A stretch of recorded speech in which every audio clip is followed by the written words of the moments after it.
우리 주님 부활하셨습니다. 우리 주님 승리하셨습니다. 아멘. 오늘은 우리 주님께서 사망의 권세를 이기시고 부활하신 것을 기념하는 부활주일로 저희들이 지키고 있습니다. 그러나 사실 부활의 의미를 놓고 생각해 보자면 사실은 우리에게 있어서 매주일이 사실 부활주일과도 같습니다. 사망의 권세를 이기신 주님께서 부활하신 것을 예배하는 날이 부활주일인데, 우리가 매주일 주님을 예배하기 때문에 매주일이 사실 부활주일이라는 것을 우리가 기억해야 할 것입니다. 초대교회가 주일을 안식일을 대신하여 지키게 된 것이 예수님께서 안식일이 아닌 우리가 지금 주일이라고 부르는 이 주일에 부활하셨기 때문에, 예수님께서 부활하신 날이라 해서 오늘날 우리가 주일을 지키며 하나님을 예배드리고 있습니다. 그렇다면 여러분, 이런 생각을 해보셨습니까? 유대인들에게 안식일이 중요한데 예수님은 왜 안식일에 부활하지 않고 안식일이 지난 첫날, 오늘 우리가 주일이라고 부르는 한 주간을 시작하는 첫날에 예수님은 부활하셨을까요? 왜 안식일이 아닌 안식일이 다 지난 첫날에 부활하셨습니까? 그 이유에 대해서 한번 생각해 보셨습니까? 여기에는 하나님의 놀라운 섭리가 있고 또한 부활의 능력을 보여주시고자 하는 하나님의 뜻이 있다는 것을 우리는 오늘 말씀을 통해서 발견할 수 있습니다. 따라서 오늘 말씀을 살펴보면서 예수님께서 부활하심으로 우리가 누리게 된 부활의 능력이 무엇인지 오늘 말씀을 살펴보면서 하나님의 은혜를 나누도록 하겠습니다. 먼저 여러분 1절 상반절 말씀을 다시 한 번 더 보십시오. 이렇게 기록하고 있습니다. 안식일이 다 지나고 안식 후 첫날에 되려는 새벽에, 안식이 다 지나고 안식 후 첫날이 되려는 새벽에 예수님께서 부활하셨다는 것을 기록하고 있죠. 마태복음은 예수님께서 부활하셨다는 시점을, 사실을 이야기하면서 예수님께서 부활하신 그 시점을 아주 정확하게 기록하고 있습니다. 마태복음에서 예수님께서 부활하신 시점을 이렇게 기록하고 있다는 것은 아주 중요한 의미가 담겨 있다는 것이죠. 예수님은 안식일이 지난 후 첫날이 되는 새벽에 부활하셨습니다. 왜 유대인들이 그렇게 중요하게 여기는 안식일에 부활하시지 않고 안식일이 다 지난 후 첫날 새벽에 예수님께서 부활하셨을까요? 안식 후 첫날에 부활하셨다는 것은 헬라어로 이야기하자면 주간의 첫날에 부활하셨다는 말입니다. 한 주가 시작되는 주간의 첫날에 부활하셨다. 그렇다면 왜 예수님은 한 주가 시작하는 주간의 첫날에 부활하셨겠습니까? 구약에서 아주 중요하게 여기는 안식일에 부활하셨다면 유대인들이 예수님을 받아들이는데 거부감이 덜 했을 것입니다. 유대인들이 그렇게 중요하게 여기는 안식일에 부활하셨다면 유대인들이 예수님을 따라다니는데 더 편리했을 것입니다. 왜냐하면 안식일이기 때문에 예수님께 찾아가서 예수님 예배드리고 예수님께 말씀 듣는 일이 거부감 없이 자연스럽게 나타날 수 있었던 것이죠. 그러나 예수님은 안식일에 부활하시지 않고 안식일이 지난 후 첫날이 되는, 주간의 첫날이 되는, 한 주가 시작하는 첫날이 되는 그 첫날에 부활하셨다는 것입니다.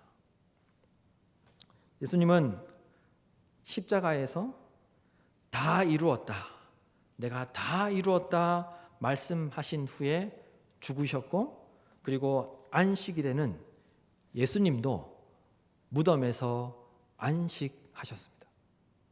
그런 후에 안식 후 첫날이자 주간의 첫날 새벽에 예수님은 부활하셨습니다. 이것은 바로 태초에 하나님께서 천지를 창조하셨던 그 역사를, 그 사역을 똑같이 따르신 것입니다. 예수님께서도 천지를 창조하시고 안식하셨던 것처럼, 하나님께서 천지를 창조하시고 안식하셨던 것처럼 예수님도 십자가에서 그 모든 일들을 다 이루신 후에 안식일에는 예수님도 무덤에서 안식하셨고, 그리고 안식이 지난 후 첫날에 예수님께서 부활하셨다는 거예요. 하나님께서 세상을 창조하신 후에 안식하심으로 창조 사역을 완성하셨던 것처럼 예수님께서도 십자가에 못 박혀 돌아가셔서 다 이루신 후에 안식하심으로 그 십자가의 사역을 완성하셨다는 겁니다. 하나님께서 세상을 창조하셨을 때 그 창조 사역을 똑같이 따라 하셨던 거예요.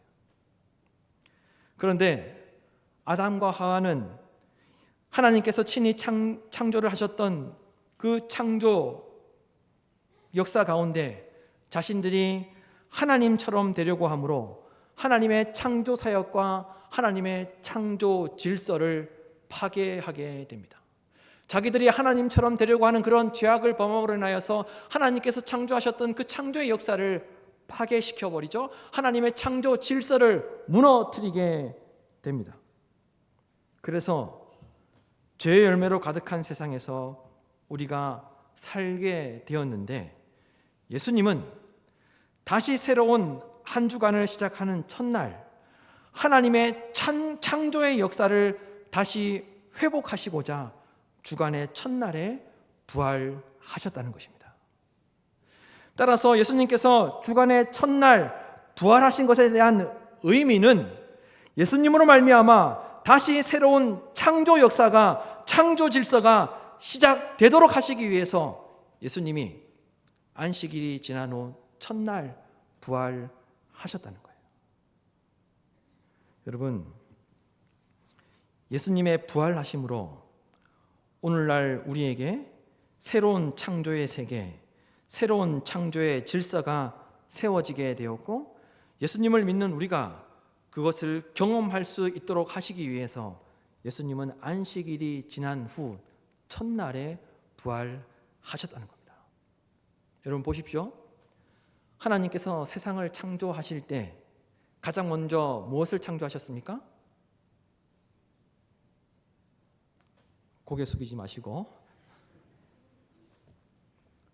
무엇을 가장 먼저 창조하셨습니까? 빛이 있으라 말씀하시니 빛이 있었습니다. 예수님께서 첫날 창조하실 때 첫날에 빛이 있으라 말씀하시면서 빛을 만드셨어요. 누구를 연상케 합니까? 빛 되시는 예수님을 연상케 하죠. 보십시오. 예수님께서 십자가의 고난을 받으신 것은 밤중에 시작되었습니다. 빛이 없을 때였습니다. 빛이 점점 그 빛을 잃어갈 때 예수님의 고난이 시작되었습니다. 예수님께서 십자가에 못 박혀 돌아가실 때 제6시부터 제9시까지 태양이 어떻게 되었습니까? 빛을 잃었습니다. 그리고 예수님께서 저녁에 어둠이 깊어질 때 무덤에 장사되셨습니다. 모두가 다 빛이 잃어갈 때, 빛이 없을 때 그와 같은 역사가 나타났던 것입니다. 하지만 주간의 첫날 새벽에 예수님께서 부활하셨습니다. 세상을 밝히는 빛 되시는 예수님께서 주간의 첫날 흑암으로 가득했던 무덤에서 부활하심으로 죄악으로 가득한 세상에 빛으로 오셨다는 것을 예수님께서 부활하심으로 나타내셨다는 겁니다. 왜요? 예수님을 통하여서 새로운 창조의 역사가 시작된다는 것을 보여주시기 위해서 하나님께서 세상을 창조하시면서 첫날 빛을 만드신 것처럼 안식 후 첫날 예수님께서 부활하심으로 새로운 창조의 역사가 예수님을 통하여서 나타나게 되고 이루어진다는 것을 보여주시기 위해서 예수님께서 안식 후 첫날 새벽에 부활하셨다는 것입니다. 그러므로 부활하신 예수님을 믿는 우리는 우리의 삶의 자리와 인생의 여정 가운데 예수님으로 말미암아 다시 새롭게 창조된 역사 안에서 살게 된 것입니다. 예수님은 우리의 삶의 자리와 인생의 여정이 다시 새롭게 시작되도록 하시기 위해서 주간의 첫날에 부활하셨고 세상을 밝히셨고 우리를 인도하시는 빛이 되셨습니다. 창조의 역사를 다시 새롭게 시작하신 거예요. 로버트 플랫이라는 사람이 이런 말을 했습니다. 부활은 내 삶의 의미와 방향을 부여하고 내 상황이 어떻든 간에 다시 시작할 수 있는 기회를 준다. 부활은 내 삶의 의미와 방향을 부여하고 내 상황이 어떻든 간에 다시 시작할 수 있는 기회를 준다. 예수님께서 안식일이 지난 후 첫날에 새벽에 부활하셨던 것은 예수님의 창조 역사를 다시 새롭게 시작하심으로 우리에게 새로운 역사, 새로운 창조, 새로운 기회를 주시기 위해서 안식일이 지난 후 첫날 예수님께서 부활하셨다는 겁니다. 여러분, 예수님은 우리에게 의미와 우리 인생 가운데 의미와 방향을 부여하시기 위해서 그리고 다시 새로운 시작을 하시도록 하시기 위해서 예수님은 부활하셨습니다. 부활을 믿는 우리에게 부활의 능력은 우리에게 삶의 의미와 방향을 제시해 줍니다. 그리고 다시 희망을 가지고 시작할 수 있도록 기회와 능력을 줍니다. 그래서 우리에게 부활이 소망이 있는 것이죠. 우리가 그와 같이 부활을 믿기 때문에 우리에게 부활이 소망이 되는 것입니다.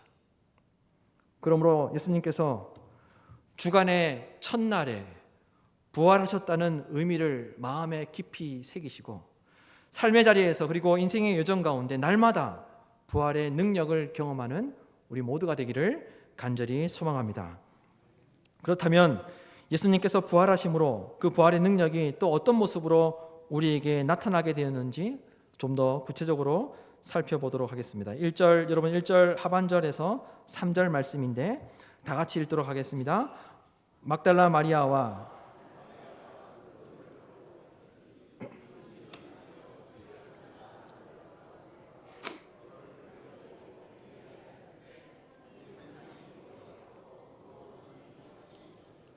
아멘. 예수님께서 무덤에 장사된 후 주간의 첫날에 막달라의 마리아와 또한 다른 마리아가 무덤으로 찾아왔어요. 마태복음은 예수님이 부활하신 빈 무덤을 여성들이 가장 먼저 확인하였다는 것을 분명하게 기록하고 있는데 여기에도 하나님의 아주 중요한 섭리와 계획하심이 있고 여기에도 하나님께서 부활의 능력을 나타내시고자 하는 의도가 담겨 있다는 것을 우리가 잘 알 수 있습니다. 사실 예수님께서 부활하셨다는 사실은 당시에 많은 문제와 논란이 있었습니다. 그래서 예수님께서 부활하셨다는 사실을 대제사장과 장로들이 알게 되었을 때 그 대제사장과 장로들은 예수님께서 부활하셨다는 그 소식을, 그 사실을 숨기고 싶었습니다. 그래서 로마 군인들에게 돈을 주면서 이렇게 이야기하라고 시킵니다. 예수님께서 부활하셨다는 사실을 감추기 위해서, 드러나지 않도록 하기 위해서 거짓을 꾸미게 되는데 로마 군인들에게 찾아가서 돈을 주면서 너희들이 이렇게 이야기해야 해 라고 그렇게 시키게 되죠. 이렇게 시켰습니다. 예수의 제자들이 밤에 와서 우리가 잘 때 그를 도둑질하여 갔다 하라. 쉽게 말하면 내가 너희들에게 돈을 줄 테니까 예수의 제자들이 밤에 너희들에게 찾아와서 너희들이 자고 있었는데 예수님의 제자들이 예수님의 시체를 훔쳐갔다라고 그렇게 거짓말하라고 그렇게 대제사장과 장로들이 로마 군인들에게 돈을 주면서 그렇게 시켰던 것입니다. 이처럼 대제사장과 장로들은 예수님께서 부활하신 사실을 숨기기 위해서 거짓을 꾸몄습니다. 그런데 놀라운 것은 하나님은 그 거짓이 들추어지기 위해서, 그 거짓을 드러내기 위해서 어떤 사람들을 선택하셨습니까? 여성이었던 막달라 마리아와 다른 마리아가 예수님께서 부활하셨다는 소식을 가장 먼저 알도록 하셨다는 거예요. 이게 무슨 의미가 있느냐? 죄송한 이야기지만 당시의 여성들의 이야기는 재판에서 증거로 쓰이지 못했습니다. 여성들이 거짓말을 많이 할 것 같아서가 아니라 당시의 여성들은 죄송합니다. 사람으로 인정을 받지 못하는 그런 천한 존재, 그런 연약한 존재였기 때문에 여성들이 아무리 진실을 말한다 해도 여성들의 말은 증거로 채택되지 않았습니다. 이런 시대 문화적 배경이 있었음에도 불구하고 예수님은 대제사장과 그리고 로마 군인들과 장로들에 맞서서 싸우기 위해서 그들과 같이 힘가진 사람을 선택하셨던 것이 아니라 연약하고 부족한 자들, 미련한 자들, 미천한 자들이었던 여성들을 선택하셔서 예수님의 부활의 첫 증인으로 선택하셨다는 거예요. 거짓과 속임이 가득했던 세상에서 그리고 강력한 힘을 가진 대제사장과 장로에게 맞서기 위해서 역설적으로 가장 힘이 없고 연약한 존재인 여성을 부활의 증인으로 삼으셨다는 거죠. 대제사장과 또한 그 장로들에 맞서기 위해서 그와 같이 힘을 가진 자들을 예수님께서 부활의 증인으로 세우셨던 것이 아니라 그들과 싸울 수 없는, 그들을 이길 수 없는, 그들을 능가할 수 없는, 심지어 그들의 말을 들어주지 않는 그런 비천한 존재였던 그 여성들을 선택하셔서 부활의 증인이 되게 하셨다는 거예요. 그런데 놀라운 것은 그들을 통하여서 대제사장과 장로들을 극복하게 하셨고 이기게 하셨다는 겁니다. 그들을 통하여서 복음이 제자들과 온 세상에 전해지도록 하셨다는 겁니다. 여러분, 이것이 부활의 능력입니다. 약한 자가 강한 자를 이기게 되는 것이 부활의 능력입니다. 예수 그리스도께서 부활하심으로 약한 자가 강한 자를 이기게 하셨습니다. 여러분, 예수님의 부활의 능력은 약한 자를 강하게 만드시는 능력이 있다는 것을 여러분 믿으시기를 바랍니다. 따라서 예수 그리스도를 믿음으로 말미암아 부활의 능력이 내게 있기 때문에 내가 비천하고 내가 아무것도 가진 것이 없고 내가 부족하다 할지라도 결국 부활을 믿는 우리로 하여금 하나님께서 승리하게 하실 줄로 믿습니다. 그래서 사도 바울이 이런 이야기를 했죠. 사도 바울이 이렇게 이야기했습니다. 형제들아, 너희를 부르심을 보라.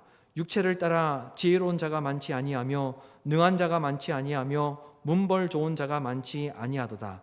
그러나 하나님께서 세상에 미련한 것들을 택하사 지혜 있는 자들을 부끄럽게 하려 하시고 세상에 약한 것들을 택하사 강한 것들을 부끄럽게 하려 하시며 하나님께서 세상에 천한 것들과 멸시받는 것들과 없는 것들을 택하사 있는 것들을 폐하려 하시나니 이는 아무 육체도 하나님 앞에서 자랑하지 못하게 하려 하심이라. 너희는 하나님으로부터 나서 그리스도 예수 안에 있고 예수는 하나님으로부터 나와서 우리에게 지혜와 의로움과 거룩함과 구원이 되셨으니 기록된 바 자랑하는 자는 주 안에서 자랑하라 함과 같게 하려 함이라. 여러분, 약한 자가 강한 자를 이길 수 있고 비천한 자가 힘이 없는 자가, 천한 자가 강한 자를 이길 수 있게 된 것이 부활의 능력이라는 것을 믿으시길 바랍니다. 여러분, 예수님께서 부활하심으로 그 부활의 능력을 우리가 누리게 되었습니다. 예수님은 대제사장과 종교 지도자들에게, 그리고 빌라도와 로마 군인에게 한없이 약하게 보여졌지만, 한없이 약한 모습으로 그들에게 모진 고난과 순환을 당하셨지만, 결국 예수님께서 승리하신 것처럼 우리도 마찬가지로 우리가 연약하고 우리가 부족하고 우리가 비천하다 할지라도 예수님께서 부활하심으로 말미암아 그 부활의 능력으로 저와 여러분은 승리하게 될 줄로 믿습니다. 여러분, 성경에 쓰인 부활이라는 헬라어는 다시 살아나다, 다시 일어나다는 뜻도 있습니다. 그리고 똑같은 헬라어가 누가복음 2장 34절에 보면 그 부활이라는 그 단어가 흥하다라는 그런 단어로 번역되었습니다. 하나님은 가장 약한 존재를 부활의 증인으로 여러분 사용하셨다는 것을 기억하십시오. 부활의 능력은 가장 약한 존재를 강하게 만들어 줄 줄로 믿습니다. 부활의 능력은 다시 일어나게 해줍니다. 부활의 능력은 저와 여러분으로 말미암아 흥하게 해 줄 줄로 믿습니다. 예수님께서 부활하심으로 힘이 없고 연약한 우리의 삶, 우리의 인생은 다시 일어나게 되었습니다. 예수님께서 부활하심으로 우리는 힘이 없고 연약하지만 우리로 하여금 승리하게 하셨습니다. 예수님께서 부활하셨으므로 우리에게는 소망이 없고 우리는 희망이 없지만 예수님께서 부활하심으로 말미암아 우리로 하여금 흥하게 하신 줄로 믿습니다. 이것이 부활의 능력이라는 거예요. 이와 같은 부활의 능력을 누리는 저와 여러분들이 되기를 간절히 소망합니다. 마지막으로 예수님께서 부활하심으로 우리에게 어떤 은혜가 나타났는지 살펴보도록 하겠습니다. 4절에서 6절 말씀인데 다 같이 읽도록 하겠습니다. 지키던 자들이 그를 무서워하여 떨며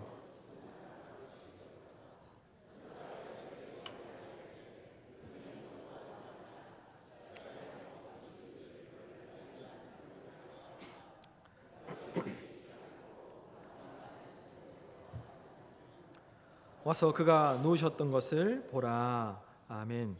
대제사장들과 종교 지도자들은 예수님이 살아 계실 때 내가 다시 살아날 것이다 라는 그 말씀을 하셨기 때문에 그 말씀 때문에 염려가 되었습니다. 그래서 이들은 총독 빌라도에게 찾아가서 예수님의 무덤을 군인들로 하여금 지키게 해달라고 부탁하였습니다. 그래서 오늘 말씀해 보면 군인들이 그 무덤을 지키고 있는 것이 말씀 속에서 나타나고 있죠. 그런데 어떤 일이 일어납니까? 지진이 일어나게 됩니다. 지진이 일어났을 때 무덤을 지키던 로마 군인들이 번개 같은 형상이 눈과 같이 흰 옷을 입고 있는 모습을 봄으로 인하여서 무서워서 떨었다라고 이렇게 기록하고 있습니다. 그런데 더 나아가서 아주 흥미로운 표현을 하고 있습니다. 로마 군인들이 어떻게 되었다고 이야기하고 있습니까? 죽은 사람과 같이 되었다라고 이야기하고 있죠. 죽은 사람과 같이 되었다. 무서워할 것이 없고 두려울 것이 없었던 로마 군인들이었습니다. 가장 강력한 군대라고 당시에 그 주변 나라들로 하여금 가장 강력한 군대라고 알려진 로마 군대의 로마 군인들이었습니다. 다른 사람들에게 무서움의 대상이 되었던 로마 군인들이었는데 천사가 나타나자 예수님께서 부활하시자 그들에게 부활이 없는 상태가 되자 어떻게 됩니까? 그들은 두려워하였습니다. 뿐만 아니라 죽은 사람처럼 아무것도 할 수 없는 존재가 되었다라고 성경은 우리에게 일러주고 있습니다. 여러분 한번 생각해 보십시오. 예수님께서 십자가에 돌아가셨을 때에도 지진이 일어났습니다. 그래서 그런데 예수님께서 부활하실 때에도 다시 지진이 일어났다는 것을 말씀이 기록하고 있습니다. 이것은 예수님께서 세상을 이기실 것이라는 것을 상징적으로 보여주는 말씀입니다. 그래서 예수님께서 십자가에 돌아가셨을 때 어떤 일이 일어났습니까? 지진이 일어나면서 바위들이 터졌죠. 그리고 무덤이 열리면서 예수님의 표현으로, 성경의 표현으로 일하면 자는 자들이, 다시 말하면 죽은 자들이 일어나게 되는 역사가 나타났습니다. 흥미로운 것은 예수님이 부활하심으로 말미암아 예수님이 죽었다고 생각하고 무덤을 지켰던 병사들은 죽은 사람과 같이 되었습니다. 부활이 없는 자는 죽은 사람과 같다는 것을 이야기하는 것이죠. 무덤 밖에서 예수님의 시체를 지키던 사람은 죽은 자처럼 되었고, 무덤에 계셨던 예수님은 살아나셨습니다. 예수님은 부활하셨습니다. 그리고 막달라 마리아와 다른 마리아는 예수님의 살아나심을 경험하게 되었습니다. 그래서 지진이 일어났을 때 로마 군인들은 죽은 사람처럼 되었지만 막달라와 마리아는 두려워하지 않았습니다.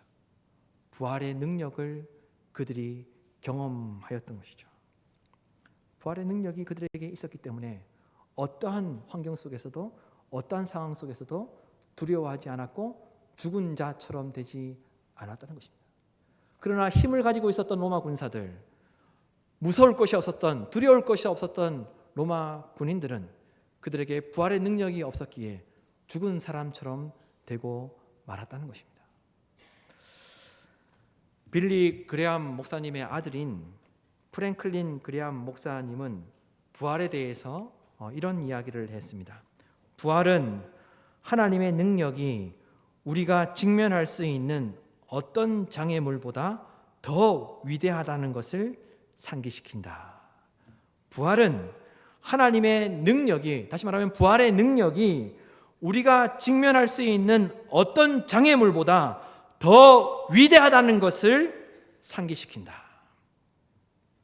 예수 그리스도께서 다시 살아나셨음을 믿는 자, 부활의 소망을 가지고 사는 자는 어떠한 상황과 환경을 만나더라도 두려움에 사로잡히지 않습니다. 부활의 능력이 우리가 인생을 살아가면서 만나게 되는 그 어떤 장애물보다 더 위대합니다. 그리하여 그 어떤 상황 속에서도 부활의 능력을 가진 자, 예수님께서 부활하심을 믿는 자는 그 어떠한 상황 속에서도 죽은 사람과 같이 되지 않는다는 것을 여러분 믿으시기를 바랍니다. 천사가 그 막달라 마리아와 다른 마리아에게 분명하게 이야기하였습니다. 이 천사의 말은 아주 중요한 이야기입니다. 이렇게 이야기했죠. 그가 말씀하시던 대로 살아나셨느니라. 무슨 의미입니까? 예수님의 말씀이 이루어졌다는 거예요. 하나님의 뜻과 계획이 이루어졌다는 거예요. 하나님의 말씀이 기록된 성경이 살아 역사하는 하나님의 말씀이라는 거예요. 너희들이 예수님께서 말씀하신 대로 살아났다는 것을 믿을 때 부활의 능력을 경험하게 될 것이라는 것을 말씀하신 것입니다. 여러분, 예수 그리스도를 믿는 자들, 부활의 소망을 가지고 있는 자들은 부활의 능력으로 이 땅에 살아갈 때 두려워하지 않을 수 있습니다. 예수 그리스도를 믿는 자들, 예수님의 부활을 믿는 자들은 어떠한 상황 속에 있다 할지라도 죽은 자 같이, 죽은 사람과 같이 되지 않습니다. 간절히 바라기는 예수 그리스도의 부활하심을 믿음으로 오늘 말씀드린 부활의 능력이 여러분의 삶 가운데, 그리고 여러분의 인생의 여정 가운데 충만하게 나타나기를 주님의 이름으로 축원합니다.